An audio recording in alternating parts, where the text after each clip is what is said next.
हरियाणा से जुड़ी हर latest update के लिए घंटी बजाएं और सब्सक्राइब करें STV हरियाणा न्यूज, सच के साथ खबरें बेबाक। और इसी बीच बड़ी खबर आ रही है, हरियाणा कांग्रेस कोऑर्डिनेशन कमेटी बनने के बाद ही भंग हो गई है। बड़ी खबर, गुलाम नबी आजाद के निर्देश पर इस कोऑर्डिनेशन कमेटी को भंग कर दिया गया है। भूपेंद्र सिंह हुड्डा को इस कमेटी का चेयरमैन बनाया गया था। कमेटी में हुड्डा के अलावा 14 और नेता भी शामिल थे, लेकिन हरियाणा कांग्रेस कोऑर्डिनेशन कमेटी को गुलाम नबी आजाद ने भंग कर दिया है। और क्या कुछ कारण इस कमेटी को भंग करने के रहे होंगे, ये अपने आप में सोचने वाली बात है। और भूपेंद्र सिंह हुड्डा को इस कमेटी का चेयरमैन बनाया गया था। तो कमेटी में हुड्डा के अलावा 14 और कांग्रेस के नेता इस कोऑर्डिनेशन कमेटी में शामिल थे, लेकिन अब इस कोऑर्डिनेशन कमेटी को भंग कर दिया गया है और गुलाम नबी आजाद ने इस कोऑर्डिनेशन कमेटी को भंग किया है। और आप देख सकते हैं, ये प्रेस रिलीज एक उनकी तरफ से यहां पर भेजी गई है। इस प्रेस रिलीज के जरिए बताया गया है, ये एक्सक्लूसिव तस्वीर आपको इस प्रेस रिलीज की दिखा रहे हैं, जिसके जरिए ये बताया गया है कांग्रेस द्वारा कि गुलाम नबी आजाद ने इस कोऑर्डिनेशन कमेटी को भंग कर दिया है। हमारे साथ इस खबर पर जितेंद्र चौधरी हमारे संवाददाता जुड़ गए हैं। जितेंद्र, क्या माना जाए, क्या कांग्रेस के अंदर फूट एक वजह हो सकती है? बिल्कुल, कहीं ना कहीं इसे गुटबाजी के तौर पर देखा जा सकता है कांग्रेस की, और उसी की खींचातानी के चलते इस तरीके का फैसला कांग्रेस की तरफ से किया गया। हालांकि इसके क्या कारण है, स्पष्ट तौर पर अभी जो प्रेस रिलीज जारी किया गया है उसमें केवल यही दर्शाया गया है कि इस कोऑर्डिनेशन कमेटी की जो लिस्ट जारी की गई है उसे भंग किया जाता है, उसे विड्रॉ किया जाता है। इसके पीछे के क्या कारण है, क्या किसी तरीके से इसके पीछे गुटबाजी रही है, कुछ और नाम इसमें जोड़े जाने थे, या कुछ ऐसे नाम हैं जिनकी जगह दूसरे नाम होने चाहिए थे, यानी स्पष्ट तौर से एक गुटबाजी का इशारा जो है वो यहाँ पर दिख रहा है। जिस तरीके से आमतौर से प्रदेश में आपसी के नेताओं में गुटबाजी देखने के लिए मिली है, वहीं इस लिस्ट के बाद ये गुटबाजी इस स्तर तक हावी हो चुकी है कि लिस्ट जारी होने के बाद भी कहीं ना कहीं कांग्रेस को वो लिस्ट विड्रॉ करनी पड़ती है, उस लिस्ट को भंग करना पड़ता है। और अब ये देखना होगा कि नई लिस्ट में कौन से नाम है, जिसके बाद यह स्पष्ट हो पाएगा कि आखिर इस गुटबाजी के पीछे को क्या वजह रही है। जी जितेंद्र, क्या पता चल पा रहा है वो कौन कौन से नाम हो सकते हैं जिनको लेकर विवाद शुरू हुआ होगा? क्योंकि इस कमेटी के चेयरमैन भूपेंद्र सिंह हुड्डा हैं, जिस कमेटी को अभी निरस्त किया गया है, तो जाहिर तौर पर क्या इस कमेटी में उन्हीं के लोग थे और इसी वजह से इसे निरस्त कर दिया गया है? 4:29 पर पहला प्रेस रिलीज AICC की तरफ से जारी किया जाता है। इस प्रेस रिलीज में स्पष्ट तौर से जो कुल 16 सदस्य हैं भूपेंद्र सिंह हुड्डा के समय। जितेंद्र, आपको रोकना चाहूंगे, हमारे साथ हमारे आउटपुट हेड मनीष मासूम जी जुड़ गए हैं। मनीष जी, क्या माना जाए, कांग्रेस की अंदर की जो गुटबाजी है, जो फूट है, अब उजागर हो रही है और खुलेआम हो रही है?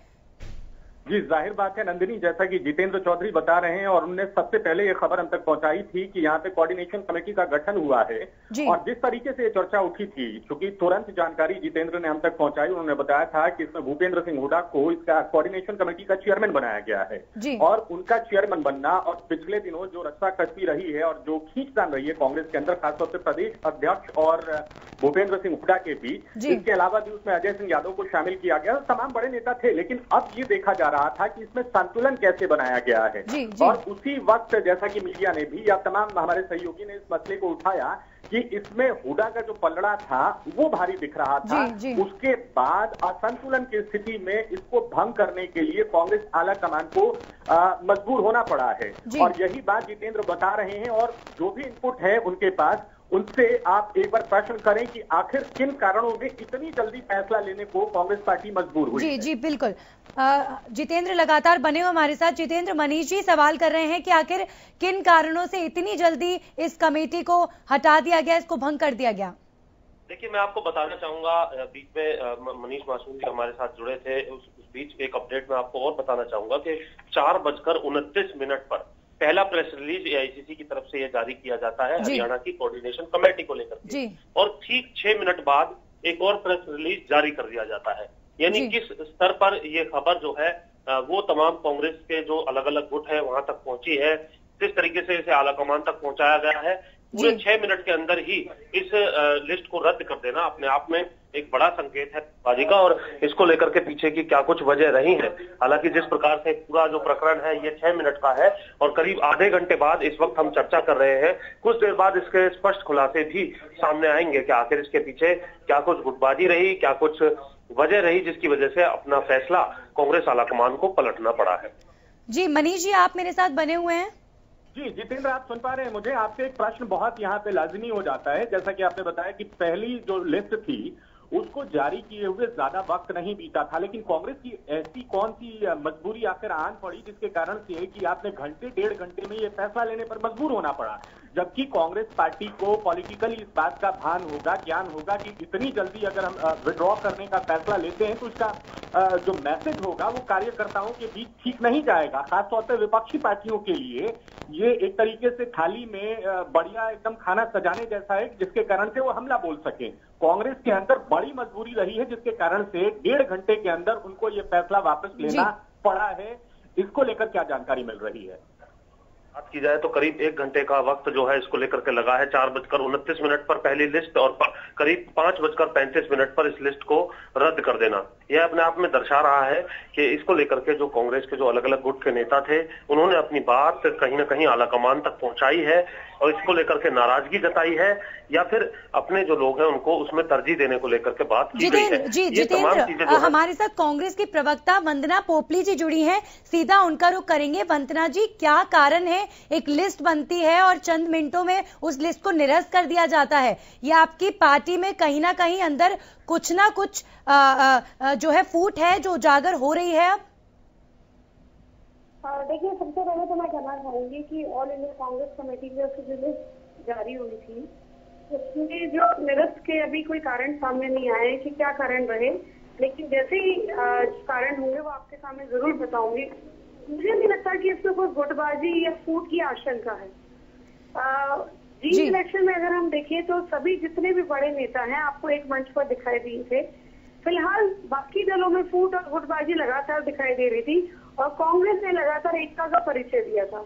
हाँ, इस लिस्ट के क्या कारण है वो मैं आपको जरूर मुझे जैसी इन्फॉर्मेशन होगी। जी वंदना जी हमारे आउटपुट है कुछ पूछना। जी जो तर्क आप दे रही हैं वो समझ से परे है और बहुत आसान सी बात समझने की बात है। इसमें आप जिस जनता को या जिस कार्यकर्ता को बताना चाह रही हैं कि कोई फूट नहीं है, किन्हीं कारणों से वापस लिया गया, लेकिन आला कमान की तरफ से एक सूची, एक निर्णय लिया जाए, एक फैसला लिया जाए और घंटे भर के अंदर उसे वापस ले लिया जाए, ये अपरिपक्वता नहीं तो और क्या है। और अपरिपक्वता कोई पार्टी, इमेच्योरिटी कोई पार्टी दिखाना नहीं चाहेगी तब तक जब तक कि वो घनघोर मजबूरी में ना फंसी हो। पार्टी के अंदर मजबूरी है और 2 पत्र जो आला कमान से जारी हुए हैं वो इस बात की तस्दीक कर रहे हैं। आप मानती हैं या नहीं? देखिए, सबसे पहले तो मुझे बड़ी हैरानी हो रही है कि एक लिस्ट जो कैंसिल हुई है उसको आप गुटबाजी या फूट से जोड़ रहे हैं। वजह आप बताएं हमें। अगर आपको लगता है कि हमारा प्रश्न बेवाजिब है, अगर आपको लगता है कि हमारा प्रश्न जायज नहीं है, क्योंकि कांग्रेस पार्टी के अंदर ये दौर हमने देखा है, प्रदेश अध्यक्ष और पूर्व मुख्यमंत्री के बीच यहाँ तक झड़प की नौबत आ चुकी है उनके कार्यकर्ताओं के बीच, सुलह कभी रही नहीं और ऐसे में घंटे भर के अंदर लिस्ट वापस ले ली जाती है। इसको हम कैसे माने? क्या समझाएं हमें? आपको मालूम है और लगातार जो है राहुल गांधी जी ने प्रदेश अध्यक्ष अशोक तंवर जी पे विश्वास दिखाया है, वो आपके सामने की बात है। लगातार 4-4.5 साल हो गए।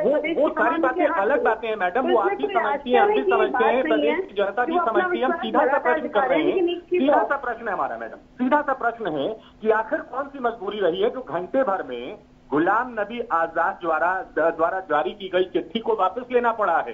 वो छोटे मोटे नेता नहीं है, प्रदेश स्तर पर कोई फैसला नहीं हुआ। मुझे लगता है कि आप इसको मुद्दे को बिना बात से ज्यादा बड़ा मान रही है मीडिया। अगर एक लिस्ट कुछ कैंसिल बड़ा है तो बड़ा मान रहे हैं, जरूर वहीं से आएंगे। मैं यहाँ बैठकर इसका जवाब नहीं दे सकती, लेकिन कृपया करके इसको गुटबाजी से मत जोड़िए। जो हमारे कांग्रेस है उसमें सभी नेता एक हैं और जरूर मतभेद हो सकते हैं लेकिन मनभेद नहीं है। तो ये स्वस्थ आंतरिक लोकतंत्र के लक्षण जो है हमारी पार्टी में दिखाई देते हैं। हम दूसरी पार्टी की तरह कब्जा वाली पार्टी नहीं है कि एक पार्टी टूट गई और कब्जा कर रही है, दूसरी पार्टी आपका निवेदन सर आपको पे मैडम कि हम इसको आपके तरीके से ना दिखाएं, लेकिन जो सच है उसे हमें दिखाना होगा। सच को दिखाने के लिए हम मजबूर हैं। वहाँ पे कोई निवेदन आग्रह नहीं चलेगा, जो सच है वही दिखाने का प्रयास हो रहा है। जितेंद्र चौधरी हमारे साथ बने हुए हैं जो सीधा दिल्ली से रिपोर्ट कर रहे हैं इस मसले पे। जितेंद्र, आप सुन रहे हैं? जितेंद्र, आप जुड़े हुए हैं हमारे साथ? मनीष जी, जितेंद्र से संपर्क हमारा फिलहाल नहीं हो पा रहा है, लेकिन लगातार वंदना जी हमारे साथ बनी हुई हैं। जी बिल्कुल, जो चिट्ठी हम आपको दिखा रहे हैं ये अपडेटेड चिट्ठी है नंदिनी जी, और ये सारी कहानी साफ कर देती है। आप खुद कोई भी समझ सकता है इस मसले को जी। जब तक कोई बड़ी मजबूरी, बड़ी दिक्कत नहीं रही है, ऐसे में बड़े लेवल पे फैसले को वापस नहीं लिया जा सकता है। चिट्ठी में साफ साफ लिखा हुआ है कि इस फैसले को विड्रॉ किया जाता है। विड्रॉ जी वंदना जी, वंदना जी, इसका जवाब कहीं ना कहीं आपको देना पड़ेगा। क्या आने वाले वक्त में, ये चुनाव का वक्त है और इतने नजदीक डेट आ चुकी है, वोट टलने हैं, इस तरीके से अगर आपके नेता गुटबाजी करेंगे और आपसी विरोध रहेगा तो आप बीजेपी से कैसे लड़ेंगे? देखिए, सबसे पहले तो अभी कारण स्पष्ट नहीं है कि ये जो आदेश है इसको निरस्त क्यों किया गया। तो उससे पहले आपने अज्यूम कर लिया कि गुटबाजी की वजह से, तो उसमें मुझे बहुत हैरानी है। जरूर अभी मैडम ये अजम्पशन नहीं है, ये अजम्पशन नहीं है। आप मुझे बताइए, आपके कितने बड़े नेता एक लिस्ट जारी करते हैं और तुरंत उस लिस्ट को निरस्त कर दिया जाता है। कहीं ना कहीं आपके अंदर कुछ नेताओं ने विरोध जाहिर किया होगा उस लिस्ट को, तभी वो लिस्ट निरस्त की गई है। ये गुटबाजी कैसे नहीं है? आप अज्यूम कर लीजिए कुछ भी, लेकिन एक चीज है, विरोध की कभी मनाही नहीं है, क्योंकि हमारा आंतरिक लोकतंत्र है। अगर कुछ गलत लगता है तो उसके लिए भी बोला जाता है, सही लगता है तो उसके लिए भी बोला जाता है। लेकिन हमारे यहाँ जो फैसले हैं वो हम हाईकमांड के द्वारा लिए जाते हैं, जिसमें सभी लोग सजेस्ट करते हैं। तो वैसे मैं आपको चलिए, बिल्कुल वंदना जी, आप इसे गुटबाजी माने ना माने, लेकिन कांग्रेस पार्टी के अंदर लगातार जिस तरीके के घटनाक्रम देखने को मिल रहे हैं वो लोगों तक ये संदेश जरूर पहुंचा रहे हैं कि कांग्रेस में कुछ तो गड़बड़ चल रही है। बहुत बहुत धन्यवाद आपका हमसे जुड़ने के लिए, और हमारे आउटपुट हेड मनीष मासूम आप जुड़े, आपका भी बहुत बहुत शुक्रिया।